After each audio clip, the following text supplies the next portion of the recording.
여러분 안녕하십니까? 국어의 역사 특별편입니다. 이 고대 국어, 그리고 중세 국어, 그 다음에 근대 국어가 시험 범위에 포함되는 학생들의 경우 부담이 상당히 많으실 수 있는데요. 하지만 저희가 거기에서 핵심이 되는 몇 가지 개념을 알고 있으면 문제를 푸는 것은 또 그런 대로 쉽게 갈 수 있습니다. 더군다나 1학년 때 배우셨던 내용이 일부 있으시기 때문에 충분히 잘 하실 수 있거든요. 여기는 이제 본 수업에 들어가기 전에 본 수업에 필요한 용어들을 전부 정리하는 시간으로 이렇게 말씀드릴 건데, 여기서 설명되어지는 용어들을 수업 시간에는 조금 짧게 설명하고 가는 형태로 갈 거거든요. 그러니까 오늘 이루어지는 이 수업이 사실은 굉장히 중요합니다. 그래서 여기에 선생님이 설명하려고 하는 용어들을 잘 정리하시는 게 아주 중요하거든요.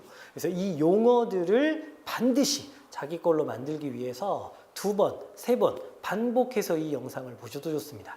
순서는 이렇습니다, 여러분. 일단은 학원 데스크로 가셔가지고 국어의 역사 특별편 프린트를 받아가시는 거예요. 그 다음에 2페이지하고 3페이지에 보면 선생님이 지금 설명하는 내용이 있을 텐데 그걸 영상을 보면서 공부하시는 겁니다. 그 다음에 선생님 생각에는요, 교과서에서, 자기 학교 교과서에서 이 부분, 국어의 역사와 관련된 부분을 2-3번 읽어주시면 좋을 것 같아요. 그렇게 해서 온전히 이 부분의 내용을 이해하신 뒤에 제가 이 국어의 역사 특별편 뒷부분에 보면 여태까지 모의고사에서 출제되었던 국어의 역사편 문제를 실어놨거든요. 그 부분을 확인하시면 좋을 것 같습니다. 알겠죠? 자, 그래서 국어의 역사 주요한 개념 위주로 정리해 드리겠습니다. 자, 그런데 국어의 역사는 크게 따지면 고대 국어, 중세 국어, 근대 국어 3개로 나눠지거든요. 그런데 훈민정음, 그러니까 우리 국어에서 가장 중요한 한글이 언제 만들어지냐면 중세 국어 때 만들어집니다. 그러다 보니 중세 국어가 꽂히고 하이라이트예요. 가장 많이 나옵니다. 그 부분을 여러분들 중점적으로 제가 오늘 설명을 하려고 합니다. 짤막하게만 좀 보여드리면 고대 국어 부분은 한글이 나오기 전이니까 우리말은 있었거든. 우리말을 표기할 글자가 없었지. 그래서 우리 글자가 아니라 중국 글자인 한자를 끌어다가 우리말을 표기하던 시절입니다. 그래서 그 방식에 따라서 이두 같은 것도 있고 가장 중요한 향찰 같은 것도 있거든요. 짤막하게 제가 수업 시간에 설명을 드릴 거고, 그 다음에 지금 설명하려고 하는 중세 국어가 한글이 막 만들어졌던 시기이기 때문에 지금과는 달랐던 몇 가지에 대해서 알고 계실 필요가 있어요. 그래서 중세 국어편의 주요 용어 위주로 설명이 들어갈 겁니다. 그리고 근대 국어에 필요한 몇 가지도 한꺼번에 설명할 거니까 일단 이 강의를 잘 들어두시고 그 다음에 교과서로 넘어가서 단단히 하시고 그 다음에는 문제풀이까지 그렇게 해서 본 수업 때 보는 걸로 합시다. 자, 그러면 본격적으로 보겠습니다. 이 페이지에 보면 첫 번째 한글의 제자 원리가 있는데요. 요거는 학교마다 가르치는 학교도 있고 건너뛰는 학교도 있거든요. 그래서 이걸 배웠던 학교 학생들만 혹시 시험에 나올지도 모르니까 거기 있는 내용을 좀 알고 계시면 돼요. 아닌 학생들은 여기서는 잠깐 뒤로 넘어가셔도 됩니다. 그래서 첫 번째 보시면 자음의 제자 원리. 자음, 기역부터 히읗까지는 어떻게 만들었느냐.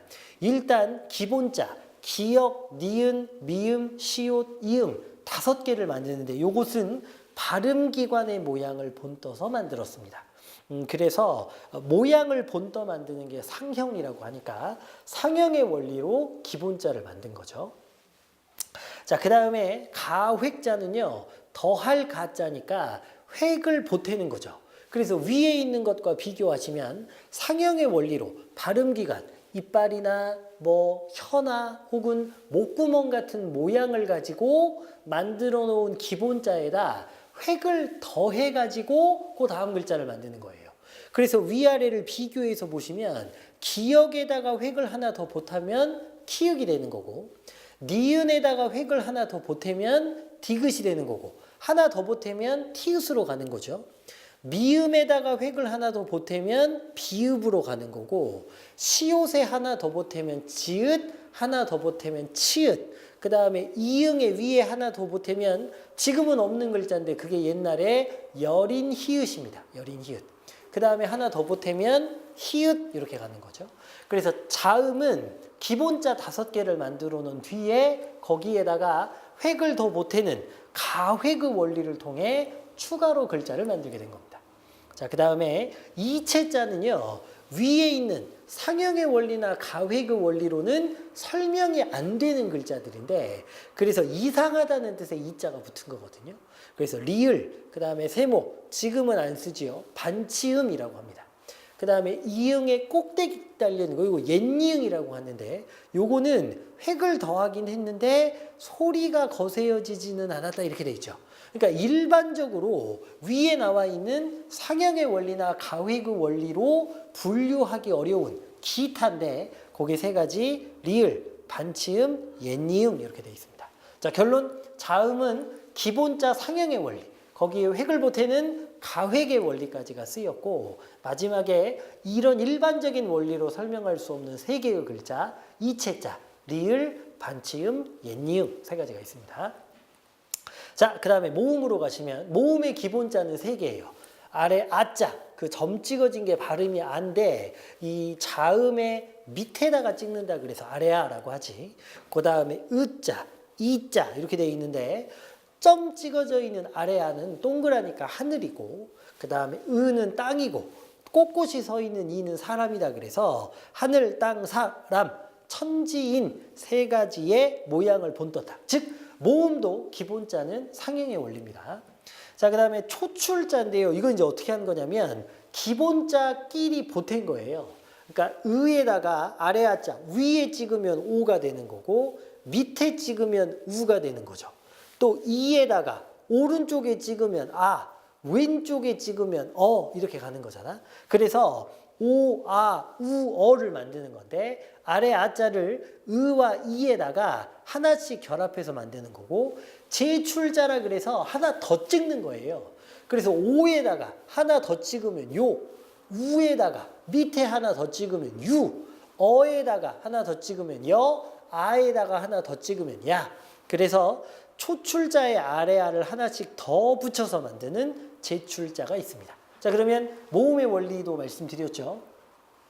기본자가 있고, 얘네들끼리 묶어서 만든 초출자가 있고, 점을 하나 더 찍어서 만든 제출자까지 이렇게 있습니다. 자, 그래놓고 3번에 합용의 원리가 있는데, 이건 뭐냐면 위에 자음이나 모음을 그렇게 해서 만든 다음에 그 자음이나 모음끼리를 또 합쳐가지고 새로운 글자를 또 만드는 거예요.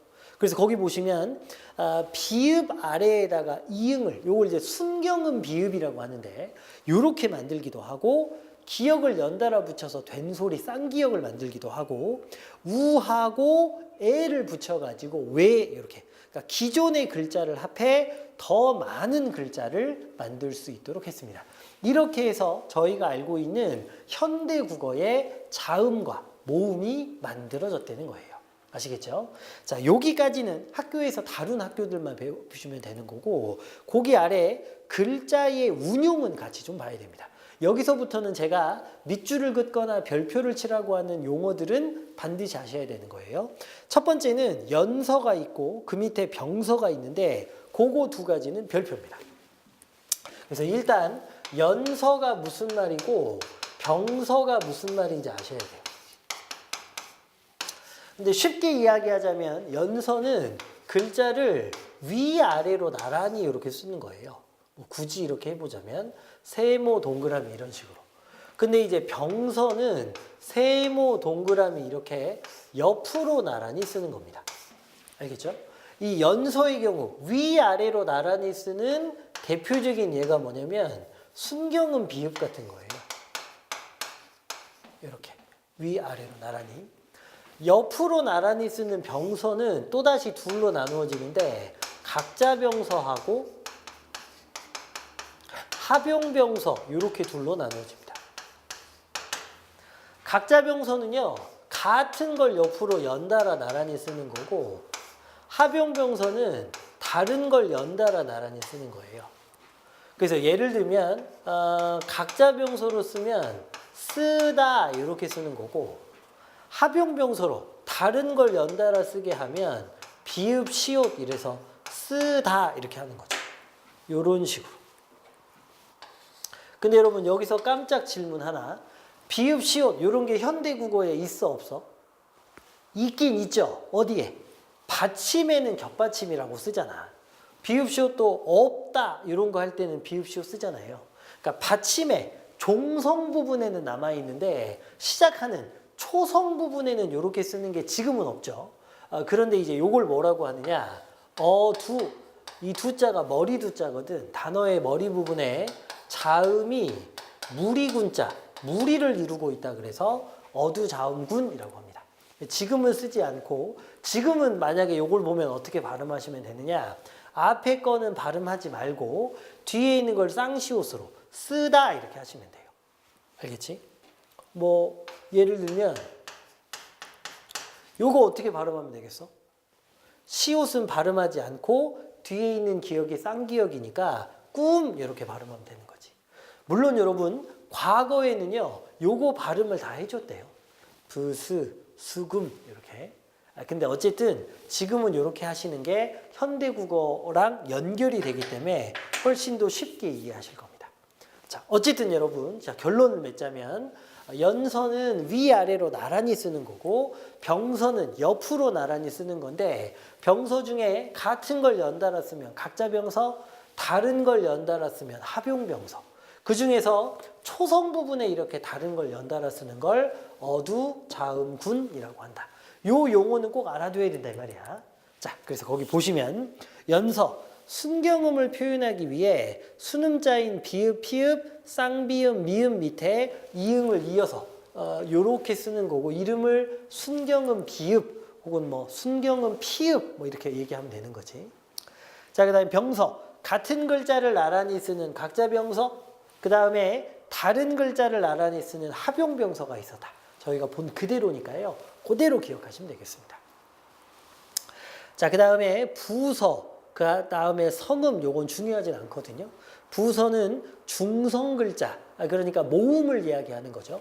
초성, 중성, 종성 이렇게 얘기하잖아. 그 모음은 초성의 아랫부분에 들어가거나 뭐 우 같은 거 혹은 오른쪽, 아 같은 거. 그래서 모음은 오른쪽이나 아래에만 쓰도록 되어 있고 그 다음에 성음, 초성, 중성, 종성 세 가지가 합해져 가지고 하나의 음절, 하나의 글자를 만들게 되어 있죠. 마지막 가점, 요건 별표입니다. 더할 가자니까 말 그대로 점을 더한다는 뜻인데 방점을 찍는 걸 이야기하는 거예요. 자, 제가 읽어볼게요. 소리의 높낮이를 통해 소리의 높낮이라는 말에 밑줄 단어의 뜻을 분별하는 성조가 있었고 성조에다가 밑줄. 그러니까 성조라는 말 자체가 소리의 높낮이에요. 그러니까 옛날에 우리말이 중국의 흉내를 내다 보니 소리의 높낮이를 갖다가 쓰는 성조를 표기했다는 건데 글자 왼쪽에 방점을 찍습니다. 여러분 글자 왼쪽에 방점을 찍는다는 말이죠. 밑줄. 그래서 여러분 착각하지 마실 게 예를 들면 우주라고 이렇게 있고 방점이 여기 하나, 여기 두 개 이렇게 찍혀 있을 때 우는 방점이 몇 개 찍혔냐 이렇게 물어보면 애들이 그냥 별 생각 없이 여기 두 개요 이럴 때도 있거든. 그러면 안 되는 거야. 왼쪽에 찍는 거니까 우는 여기 하나짜리. 주가 두 개짜리인 거야. 왼쪽에 찍는 거야. 왼쪽에. 알겠지? 자, 어쨌든 글자 왼쪽에 방점을 찍는데요.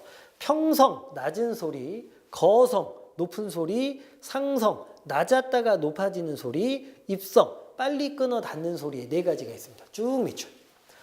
그래서 여러분 옛날에 제가 수업 시간에도 보여드렸는데 평성은 낮은 소리니까요. 실제 그렇게 하진 않았는데 그냥 우주라는 글자 가지고 쉽게 얘기하자면 낮은 소리니까 우주 이렇게 가는 거지. 그 다음에 거성은 높은 소리니까 우주 이렇게 높이 가는. 그 다음에 상성은 낮았다가 높아지는 거니까 우주 이렇게 가는 거고 그 다음에 입성은 빨리 끊어 닫는 소리니까 우줍 뭐 이렇게 빨리 닫아버리는 거지. 뭐 그런 식으로 여러분들 개념만 이해하시면 돼요. 자, 근데 거기 메모할 게 있죠. 그러면 평성, 낮은 소리는 방점을 몇 개를 찍는 거냐? 자, 여러분 거기 적어보시면 평성은요. 점을 안 찍는 거예요. 알겠지? 그 다음에 거성은 점을 몇 개 찍냐면 거성은 점을 1개 이렇게 찍습니다. 1개. 그 다음에 이제 상성이 점을 2개 이렇게 찍는 거죠. 알겠지? 이렇게 돼 있고 입성은 요 점을 찍고 안 찍고 하고는 아무 상관이 없어요. 상관없이 받침의 발음이 기역이나 디귿이나 비읍 같은 애들일 때 빨리 닫는 소리가 나는 거거든요. 그러니까 점을 찍는 거하고는 상관없는 게 입성이야. 알겠지? 그래서 받침에 따라서 빨리 닫아주는 소리가 입성이고 나머지 평성은 점을 안 찍는 거, 거성은 하나짜리, 상성